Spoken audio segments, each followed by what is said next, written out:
It began quietly.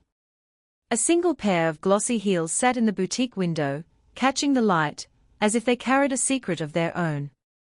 People stopped, drawn to their shine, unaware of the weight behind them. The first woman tried them on and smiled, feeling a thrill she couldn't explain.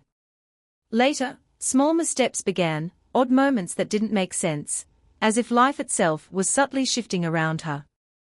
Another woman wore her new pair the next day. She noticed strange coincidences, little accidents, nothing she could name, yet her confidence faltered with each step. And yet, Nikki's boutique thrived. Her wealth grew steadily, almost effortlessly, while those drawn to her shoes felt an unease they couldn't place. Whispers followed, just bad luck, coincidence, timing. But a question lingered, unspoken, in every glance at those sparkling heels. Why did Nikki prosper, while those who bought her shoes seemed to stumble? Chisaram and Ama moved through life with an innocence that came from believing that tomorrow could be better if they worked hard enough today. Both were students, part-time workers, and best friends who had learned to rely on each other through everything. They shared dreams, laughter, and late-night conversations about success, what it looked like, what it would feel like when they finally touched it. And for months, they saved. Little by little, coin after coin, until the day came when they could finally afford something beautiful, a pair of Nikki's shoes. To them, the boutique wasn't just a shop, it was a symbol. A place where ordinary girls transformed into versions of themselves they had always wanted to be. The boutique buzzed with soft music and sweet fragrance when they arrived that afternoon. Bright lights brought out the glamour of the displays, staff moved gracefully, attending to customers with polished smiles. Everything about the place felt magical, untouched by hardship. Chisaram moved through the rows with quiet excitement, touching fabrics lightly. Ama, on the other hand, was full of expressive joy, giggling over every design.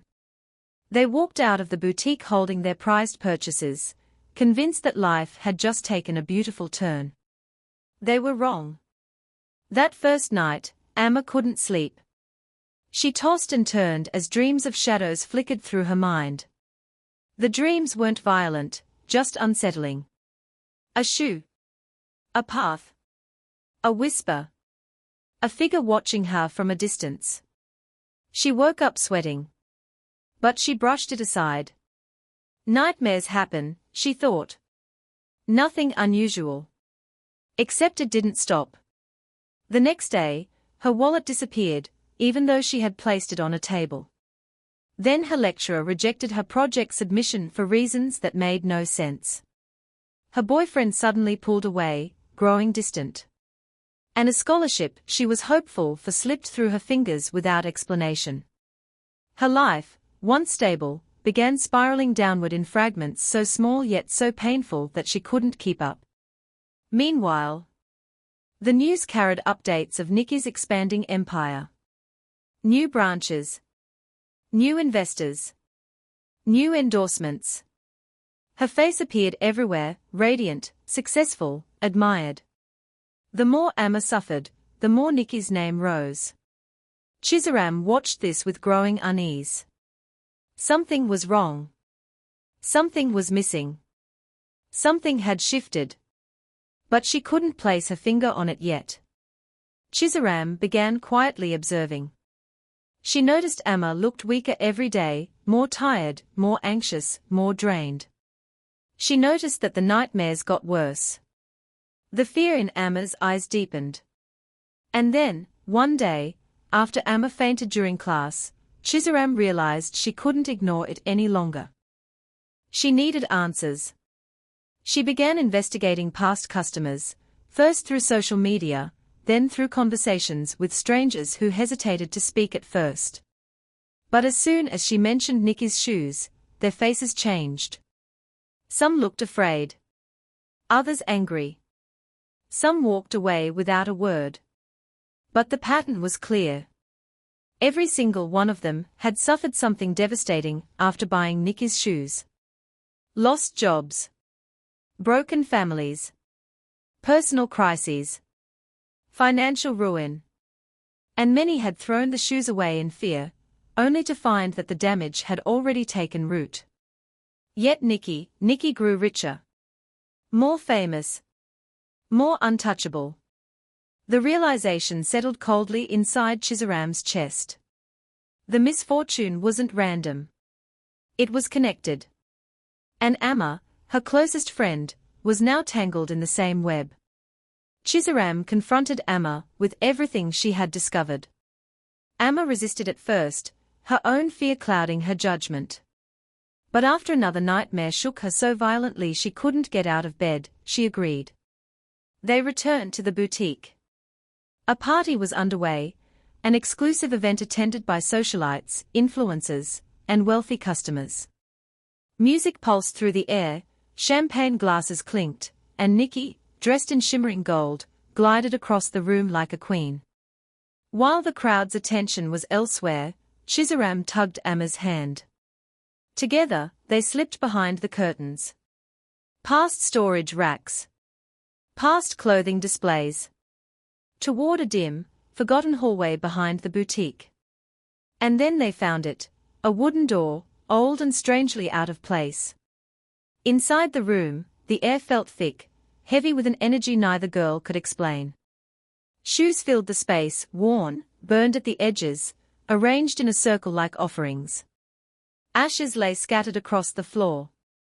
Symbols neither girl recognized decorated the walls. A book lay open on a stand. But the center of the room held the greatest horror. There sat Ama's exact shoe model, placed with careful intention as though waiting, expecting. Ama froze. Her body trembled. Something inside her collapsed. This was no coincidence. This was deliberate. Chisaram stepped forward, fighting the chill running up her spine. Something unspeakable connected these shoes to Nikki's success. Something spiritual. Something dangerous. And Ama was now a part of it. Chisaram picked up the book carefully. The pages were old, stained, filled with markings that looked like prayers, but felt more like bargains. Ama leaned closer, her fingers shaking. They read. A binding. A ritual of exchange. A spiritual contract written in secrecy. In exchange for wealth, favor, and protection, Nikki had offered something else, something she did not want to bear alone. Her misfortune. Her pain. Her struggles. And the shoes, they were vessels. Whoever wore them unknowingly carried the burden. Whoever bought them absorbed a piece of her suffering. The more people bought them, the lighter her load became. The darker theirs grew. Nikki's success wasn't luck. It wasn't talent. It was a transfer of spiritual weight. And Ama, sweet, innocent Ama, was now trapped. Chisaram closed the book slowly, anger tightening her chest. Nikki had built her empire on the broken backs of her customers. The girls didn't run. They didn't hide. They moved with a boldness fueled by truth and fear blended together. They went straight to Nikki's mansion. Nikki appeared at the top of her staircase, calm and shining, as though expecting them. She watched them with an expression that shifted between sadness and exhaustion. At first, she denied everything, calling them misguided, foolish, overwhelmed by imagination. But when Chisaram showed the book, something inside Nikki cracked. Her shoulders sagged. Her eyes dimmed. Her voice trembled. She admitted nothing directly, but her silence was confession enough. Her life, she explained softly, had once been filled with hardship so great she thought she would never escape. She sought help in desperation, never intending for others to suffer for her rise. But once her fortune began to grow, the temptation became too strong to resist. And now, she feared losing everything. She warned them gently. Breaking the contract would have consequences, for all of them. But Chisaram had already made up her mind. The hallway leading into the chamber felt wrong. Not dark, heavy. As if the air itself resisted being breathed. Chisaram and Ama stepped inside slowly. This was no ordinary room. This was the core of Nikki's power, the place where every stolen blessing, every shifted fortune, every trapped destiny was fed and stored. The walls were lined from floor to ceiling with shoes of every style, heels, flats, sandals, sneakers, yet none looked normal anymore. Their surfaces shimmered faintly as if each one trapped a memory, or a piece of someone's life. On the blackened floor, symbols pulsed underneath a thin fog, markings that curved into one another like serpents swallowing their tails. They glowed in a color that wasn't quite red, wasn't quite violet, something unnatural, something alive. At the center stood the altar. It wasn't made of stone or wood. It looked like something grown, not built, rooted into the earth, breathing, vibrating with energy that didn't belong to any human world. Chisaram felt it first, a tug at her chest, like invisible fingers pulling at her soul. Ama felt worse. Her knees buckled. Her breath stuttered. Her skin went cold. Because the altar recognized her. Recognized the debt she never chose to carry. Chisaram, she whispered, voice thin, it's pulling me. Chisaram grabbed her hand tightly. No. We are ending this today. Nikki appeared behind them, her silhouette trembling as if she stood on shaking ground. Tears streaked her face, genuine tears, not those crafted for manipulation. Please, Nikki begged. You don't understand what you're doing. I never meant for any of this to go so far. Chisaram turned to her sharply. This is built on people's pain. On Ama's suffering. You knew. You kept going. I had nothing. Nikki cried. This altar gave me everything, success, beauty, fame, wealth. I was nobody, until this. You can't take it away. Ama, clutching her chest, whispered through trembling lips. Let it go, before it destroys someone else. Those words cut deeper than any blade. Chisaram stepped forward first. Ama dragged herself forward too, weak, shaking, but determined. Together, they lifted the heavy iron rod lying near the altar. And they struck. The first hit did not crack the altar. Instead, it cracked the house. The floor shivered violently. The walls surged with shadows, human-shaped silhouettes that flickered like trapped ghosts trying to break free. The shoes around the room ignited one by one, but not with normal fire. The flames burned blue, cold flames with no heat, no smoke, dancing like spirits celebrating their release. Nikki screamed. Not at them, at the room. At the power she was losing. At the empire she had built on borrowed destinies. The mansion groaned, its foundations shaking like a beast in pain. Every symbol on the floor brightened until the light began to burn through reality. And then, Ama's legs gave out. She collapsed. The pull had become unbearable. The altar wanted to claim her one last time. Chisaram dropped beside her friend instantly. Ama's skin was cold, her breathing shallow, her pulse flickering like a dying candle flame. No, no, no, no, Chisaram whispered, her voice cracking for the first time that night. Stay with me, Ama. Ama's eyes fluttered open, barely. She could feel the spiritual tether draining her. She could feel the altar pulling her life to protect itself. Nikki rushed forward, panic etched across her face. Stop, she cried.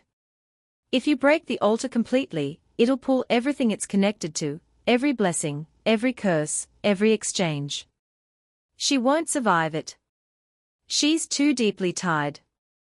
Chisaram looked up sharply. What are you saying?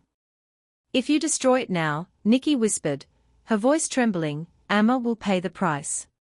All at once. Her body can't handle the recoil. Silence fell. Heavy. Suffocating. Unfair. Chisaram looked down at Ama, her sister in everything but blood. Her friend since childhood. Her anchor. Her joy. Ama's lips moved, and a faint whisper escaped. Don't let her do this to anyone else. Her words were weak. But her conviction was unbreakable. Tears built in Chisaram's eyes, not of fear, but of clarity. She rose slowly. She faced the altar again. She lifted the iron rod. Nikki shook her head violently. Don't do this. I'll lose everything. Ama will. Chisaram interrupted quietly, firmly. She won't die. Not today. And with all the strength in her trembling arms. She struck. The altar split. And the mansion screamed. The instant the altar cracked open, an explosion of energy tore through the chamber like a storm of light. The walls convulsed. The symbols on the floor tore apart. The shoes disintegrated, crumbling into fine ash that spiraled upward like freed spirits finally released. Nikki fell backward, clutching her chest as if something precious was being ripped from her soul. Her wealth gone. Her beauty stripped. Her spiritual shield shattered. Everything she had taken returned to its rightful owners. The pulsing glow faded. The flames went out. The room fell still. And from the quiet, a small breath rose. Chisaram turned quickly. Ama's eyes opened slowly, softly. The tether had snapped cleanly. The weight was gone. She was free. Chisaram let out a broken breath, half laughter, half sob, as she pulled Ama into a trembling embrace. Behind them, Nikki curled on the floor, staring at the ruins of her empire with empty eyes. For the first time in her life, she was truly alone, without power to hide behind. But the room did not mourn her. It simply exhaled. Relieved. Over the next few days, the city shifted in ways people couldn't explain. Women who had suffered inexplicable setbacks suddenly found themselves rising again, jobs restored, opportunities reopened, paths straightened, as though an unseen burden had lifted from their shoulders. Lost chances came back. Delayed blessings resurfaced. Chained destinies snapped free. People whispered about a wave of good fortune, but no one knew its source, or the sacrifice behind it. Ama recovered slowly. The lightness she felt was strange at first, as though she had been carrying a weight her whole life without knowing it. Chisaram stayed by her side, refusing to leave her for even a moment. They did not tell the world what they had done. They did not seek applause. They didn't need validation. They only needed each other.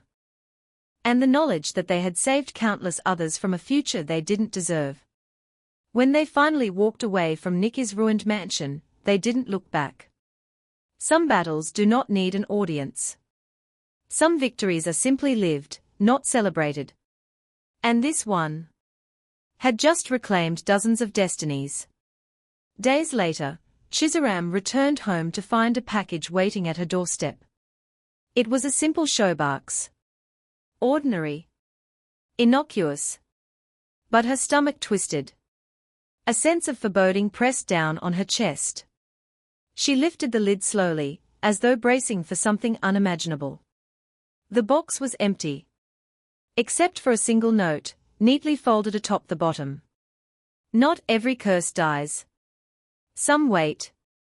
The words seemed to pulse in the stillness of her room, heavy with threat and warning. Chisaram's fingers trembled as she held the note, her mind racing. Somewhere, in the shadowed corners of the world, the story was not over.